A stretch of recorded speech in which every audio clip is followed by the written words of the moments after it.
ბელორუსის ბიზნეს სექტორს მასპინძლობს. ფულადი გადარიცხვების გლობალური ქსელი SWIFT ბანკებს ახალი კიბერთავდასხმების თაობაზე აფრთხილებს. და ჯდება მიწის საკუთრებაში გადაფორმება, მიწის უფასო რეგისტრაცია დაიწყო. ნახეთ დეტალები რამდენიმე წამში.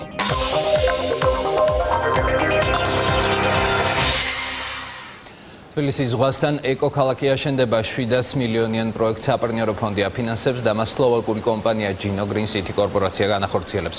პროექტისთვის თბილისის მერიამ საპარტნიორო ფონდს 261 ჰექტარი მიწის ფართობი გადასცა, რომელიც კომპანიას ეტაპობრივად შესრულებული საინვესტიციო დაპირების შესაბამისად გადაეცემა. საინვესტიციო გეგმებში შედის გასართობი და საცხოვრებელი ინფრასტრუქტურის განვითარება.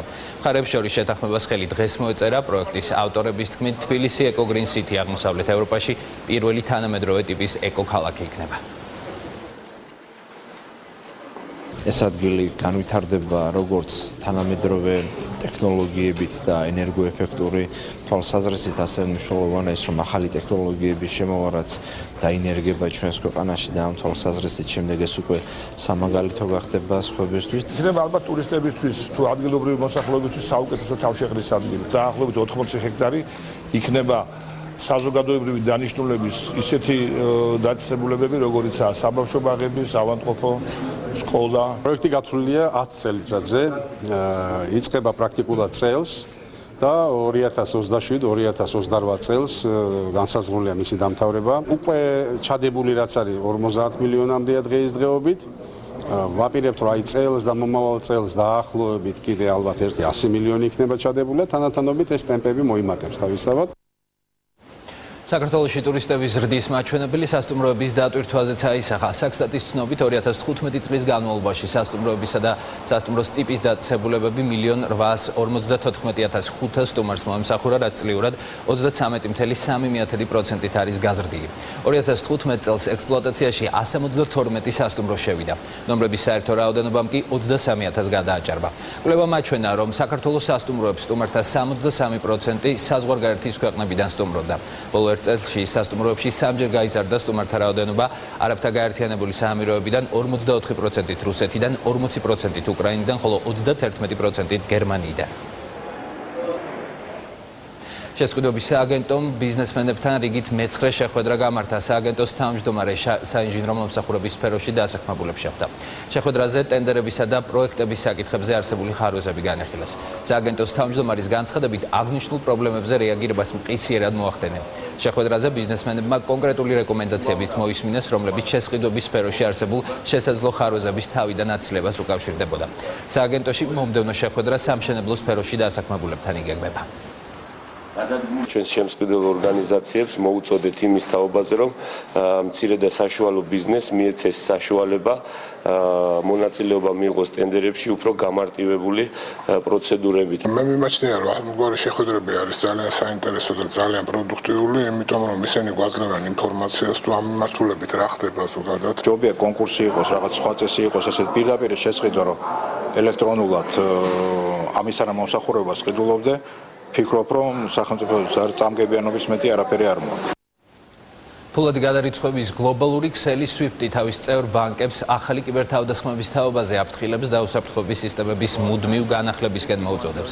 წერილის მიხედვით ივნისში SWIFT-მა გააფრთხილა ბანკები, რომ კიბერშეტევების ახალი სერია გააქტიურდებოდა და ზოგიერთი მათგანი ფულის დაკარგვითაც დასრულდა, თუმცა კომპანია არ აკონკრეტებს რა რაოდენობის თანხა იქნა გატანილი, ან რომელი ბანკები დაზარავდნენ. SWIFT მხოლოდ აღნიშნავს, რომ თავდასხმის გეოგრაფია საკმაოდ ფართოა და მათი მიზანი SWIFT-ის სხვადასხვა სისტემით აღჭურვილი განსხვავებული სიდიდის ბანკებია. SWIFT-ი ხაზგასმით აღნიშნავს, რომ კიბერდამნაშავეები სწორედ იმ ბანკებს იღებენ სამიზნეში, ვისაც SWIFT-ის გადარიცხვების ადგილობრივი სისტემის უსაფრთხოება შედარებით სუსტი აქვს. ევროპის უმსხვილეს ბანკებსა და ზოგადად ფინანსურ სექტორში ბონუსების რაოდენობა მკვეთრად შემცირდა. სააგენტო ბლუმბერგის ბოლო კვლევის მიხედვით წელს ბირჟაზე ფინანსური სექტორის აქციების ბარნამ ევროპის უმსხვილეს ფინანსურ ინსტიტუტებს, როგორიც არის Deutsche Bank, Barclays Bank, Credit Suisse და UBS, ბონუსების კუთხით საერთო ჯამში 2.5 მილიარდი დოლარი დააკარგვინა. ბონუსები შემცირდა უმსხვილეს ამერიკულ ბანკებშიც, თუმცა ევროპელი კოლეგები ბევრად უფრო დიდი დარტყმის ქვეშ აღმოჩნდნენ.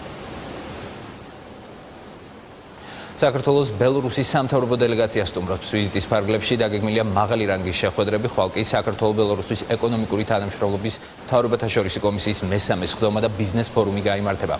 საგამოფენო ცენტრი ექსპორტ ჯორჯია მომდევნო 4 დღე ბელორუსის პირველ მასშტაბურ გამოფენას უმასპინძლებს და მასში მონაწილეობას მსხვილი ბელორუსული საწარმოები მიიღებენ. წარმოდგენილი იქნება ბელორუსში ნაწარმოები პროდუქცია. ღონისძიებაში მონაწილეობას 150 კომპანია მიიღებს. გასულ კვირას მინსკში თბილისობა ჩატარდა. ეს ჩვენი საპასუხო ვიზიტია, რომელზეც ნაციონალურ პროდუქციას წარმოვადგენ. აქ ბიზნესის სხვადასხვა სფეროს წარმომადგენლები არიან, როგორიცაა ავეჯის წარმოება, კვება, ჯანდაცვა, სამომხმარებლო, საქონელი და სხვა. ასევე მინდა აღვნიშნო, რომ გამოფენის პარალელურად ბიზნეს ფორუმი ჩატარდება. იმედი გვაქვს, რომ არაერთი ხელშეკრულება გაფორმდება და ბიზნესმენები საიმედო პარტნიორებს იპოვიან აქ. გამოფენაში 140-ზე მეტი კომპანია მონაწილეობს. ჩვენთვის ეს ძალიან მნიშვნელოვანი ღონისძიებაა. გვექნება საქმიანი შეხვედრები ქართულ კომპანიებთან. 25-მდე მსხვილი ორგანიზაციის დირექტორი პირადად ჩამოვიდა საქართველოში მოლაპარაკებების საწარმოებლად. ფიქრობ, ეს ღონისძიება საქართველოს ბელორუსს შორის ექსპორტ-იმპორტის გაზრდას შეუწყობს ხელს. საქართველოს მხრიდან წარმოდგენილი 100-ზე მეტი კომპანია დაინტერესება საკმაოდ დიდი იყო. იმედი გვაქვს, რომ ბითუბები წარმატებული იქნება. მსგავსი ღონისძიება უკვე ჩატარდა ამ წლის მარტში ბელორუსიაში, ქალაქ მინსკში, სადაც უკვე ადგილზე დაიდო რამოდენიმე ხელშეკრულება. ძირითადი სფერო მაინც იყო სოფლის მეურნეობა, თუმცა ასევე საკმაოდ გამოყოფდი ასევე ალკოჰოლის ექსპორტსა და იმპორტს. სახელმწიფომ პირველ ბენეფიციარს აზომვითი ნახაზების მომზადების ხარჯები აუნაზღაურა. შეგახსენებთ, რომ 1 აგვისტოდან ამოქმედა კანონი, რომელიც მიწის რეგისტრაციას ამარტივებს და მას მოქალაქეთათვის მაქსიმალურად ხელმისაწვდომს ხდის, ხოლო 1 სექტემბრიდან აზომვითი ნახაზების დაფინანსება უფასო იქნება. როგორია მიწის უფასო რეგისტრაციის პროცედურები და ანაზღაურების დეტალები, თემაზე ეკონომისტრი სტუმარია სახელმწიფო ქონების ეროვნული სააგენტოს თავმჯდომარე ირაკლი შენგელია. ბატონ ირაკლი, მოგესალმებით. მოგესალმებით, მივესალმები მაყურებელს. ბატონ ირაკლი, რომ განუმარტოთ საზოგადოებას თავდაპირველად როგორია ამ ანაზღაურების დეტალები, რა პროცედურები უნდა გაიარონ, ვის მიმართონ, რა სახის დოკუმენტაცია წარადგინონ და რა მოითხოვონ და რა ვადებში უნდა ჩაჯდნენ. მოგახსენებთ, როგორც აღნიშნეთ, საქართველოს ეკონომიკისა და მდგრადი განვითარების სამინისტროს სახელმწიფო ქონების ეროვნული სააგენტო ახორციელებს კერძო საკუთრებად რეგისტრაციას დაქვემდებარებული სასოფლო-სამეურნეო დანიშნულების მიწის ნაკვეთების აზომვითი ნახაზის მომზადების საფასურის დაფინანსებას. ეს ეხება სასოფლო-სამეურნეო დანიშნულების მიწის ნაკვეთებს, როგორც აღნიშნე, და ზღვრული მოდენობით. ჰექტარნახევრამდე სასოფლო-სამეურნეო დანიშნულების მიწის ნაკვეთის აზომვითი ნახაზის მომზადების საფასური დაფინანსება 80 ლარით, ანუ ერთ მესაკუთრეზე ნაკვეთების მიხედვით, ხოლო 5 ჰექტარამდე სასოფლო-სამეურნეო დანიშნულების მიწის ნაკვეთის აზომვითი ნახაზის მომზადების საფასური დაფინანსება 100 ლარის ოდენობით. მესაკუთრემ, რომელსაც გააჩნია საკუთრების უფლების რეგისტრაციისთვის საჭირო დოკუმენტაცია, რომელსაც წარადგენს საჯარო რეესტრში, მასთან ერთად უნდა წარადგინოს ამზომელთან გაფორმებული შესაბამისი მომსახურების ხელშეკრულება, რომელიც აუცილებლად უნდა შეიცავდეს ინფორმაციას საფასურის შესახებ, რომ ნამდვილად შესრულდა აზომვითი ნახაზი და აგრეთვე საბანკო რეკვიზიტებს, ამზომელი საბანკო რეკვიზიტებს. ამ დოკუმენტაციის წარდგენის შემდგომ საჯარო რეესტრი კანონმდებლობით დადგენილ ვადაში თუ განახორციელებს რეგისტრაციას და რეგისტრაცია წარმატებით დასრულდება, შემდგომში იგზავნება მონაცემები სახელმწიფო ქონების ეროვნულ სააგენტოში, რის შემდეგაც განხორციელდება თანხის ანაზღაურება. და ბატონ ირაკლი, ვის ფარავს ანაზღაურება? ანუ მხოლოდ ფიზიკურ პირებს თუ იურიდიულ პირებსაც, თუ ეს მხოლოდ ნაკვეთის ფართობის მოცულობაზეა მიყვანილი? ეს ეხება როგორც ფიზიკურ, ასევე იურიდიულ პირის საკუთრებაში არსებულ მიწის ნაკვეთებს. თანხა გადაერისხება ამზომველს, ანუ გამოდის, რომ მოქალაქე მესაკუთრე, რომელსაც სურს დაერეგისტრიროს თავის საკუთრებაში არსებული სასოფლო-სამეურნეო დანიშნულების მიწის ნაკვეთი, ამას ყველაფერს ახორციელებს სრულიად უფასოდ. და ეს ანაზღაურება 1.5-დან 5 ჰექტრამდე მხოლოდ ერთ მონაკვეთს ეხება თუ ჯამში შეუძლია ფლობდეს მესაკუთრე ამდენ ფართობს? გეტყვით, არის გარკვეული აქ დაშვებები იმ შემთხვევაში, თუ ერთმანეთის მომიჯნავედ არის მიწის ნაკვეთები, ის რა თქმა უნდა ხელოვნურად ვერ დაიყოფა, ხოლო თუ ერთი უფლების დამადასტურებელი დოკუმენტით სხვადასხვა ადგილას მდებარეობს მიწის ნაკვეთები, რა თქმა უნდა თითოეულის საფასური ანაზღაურდება იმის მიხედვით რა ფართის არის ეს ნაკვეთები, მაგრამ არა უმეტეს 5 ჰექტრისა. და ვისაც უკვე აქვს გადახდილი აზომვითი სამუშაოებში ფული, მათთვის თანხის დაბრუნება თუ მოხდება? არა, ეს ეხება, როგორც აღინიშნა, იმ ურთიერთობებს, რომლებიც წარმოიშობა აღნიშნული კანონმდებლობით დადგენილი მოთხოვნების გამოქმედების შემდეგ. გასაგებია ბატონო ირაკლი, როგორია სამიზნე ფართობების მინიმალური და მაქსიმალური მოცულობა და რამდენად შევლენ ამაში მცირემიწიანი მესაკუთრეები, ვისაც მხოლოდ 0.25-ის ფარგლებში აქვს და რომელთა რაოდენობაც ყველაზე მეტი. დიახ, რა თქმა უნდა, პირიქით, აი ესეთ კატეგორიას შეეხება ზუსტად ჩვენ დაუკავშირეთ ეს რეფორმით გაცემულ მიწისნაკვეთებს, როგორც მოგეხსენებათ, თავის დროზე, როდესაც რეფორმა ჩატარდა, სასოფლო-სამეურნეო დანიშნულების მიწისნაკვეთების, მაშინ ზღვრული მოცულობები იყო ჰექტარი და 25 და რამდენიმე რაიონში მაქსიმალური 5 ჰექტარი. ზუსტად აი ამ ფართობად, ანუ ჰექტარ ნახევრამდე რაც იქნება 100 კვადრატული, 200 კვადრატული, 300, 1000 კვადრატული, ეს რა თქმა უნდა ანაზღაურდება ნაკვეთების მიხედვით.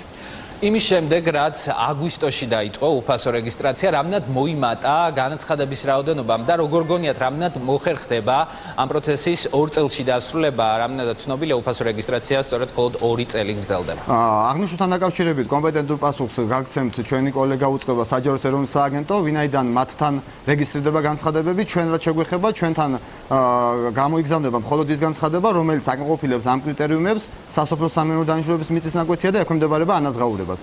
აქედან გამომდინარე, როგორც ჩემთვის არის ცნობილი, რამდენიმე ბენეფიციარს უკვე აუნაზღაურდა, თუმცა მიმდინარეობს წარმოება, რომელთა დასრულების შემდგომაც დაახლოებით 200-მდე ნაკვეთთან დაკავშირებით კიდევ დაფინანსდება აზომვითი ნახაზები, კონკრეტული ამზომებლების. ბატონო ირაკლი, საჯარო რეესტრის მიხედვით აგვისტოში რეგისტრაციის მსურველთა რაოდენობა ფაქტობრივად გაორმაგდა, მაგრამ ეკონომიკის სამინისტრომ ჯერჯერობით მხოლოდ ერთსა უნაზღაურა აზომვითი სამუშაოები. რატომ ვერ მოხერხდა უფრო მეტი ანაზღაურა?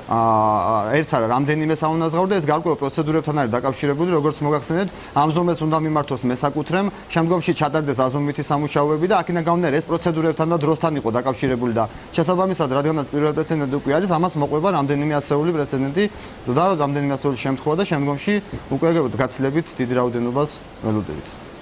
და ბატონო ირაკლი, ეს მხოლოდ აზომვითი ანაზღაურება, რაც შეეხება რეგისტრაციის თანხას, რეგისტრაციას თავად გადაიხდიან, რომ დავაზუსტოთ. მე ჩემს ხელთ არსებული ინფორმაციით, როგორც ვიხართ საჯარო ეს უფრო კომპეტენტურ პასუხებს გაგცემთ, მაგრამ ჩემს ხელთ არსებული ინფორმაციით, სასოფლო-სამეურნეო დანიშნულების მიწისნაკვეთის პირველადი რეგისტრაცია არის უფასო. გასაგებია, ძალიან დიდი მადლობა. ირაკლი შენგელია, სახელმწიფო ქონების ეროვნული სააგენტოს თავმჯდომარე იყო. თავმჯდომარის მოადგილე. ეკონომეტრის დღევანდელი სტუმარი, დიდი მადლობა სტუმრობისთვის. ახლა კი ლარის ოფიციალური გაცვლითი კურსი, რომელიც ეროვნულმა ბანკმა რამდენიმე წუთის წინ დაადგინა. დღეს გამართული ვაჭრობის შედეგად 1 დოლარი 2 ლარი და 30 თეთრი ღირს, 1 евро 2 ლარი და 56 თეთრი. აღნიშნული კურსი ძალაში ხვალიდან შევა, დღეს კი 1 დოლარის ღირებულება ოფიციალური კურსით 2 ლარი და 30 თეთრია.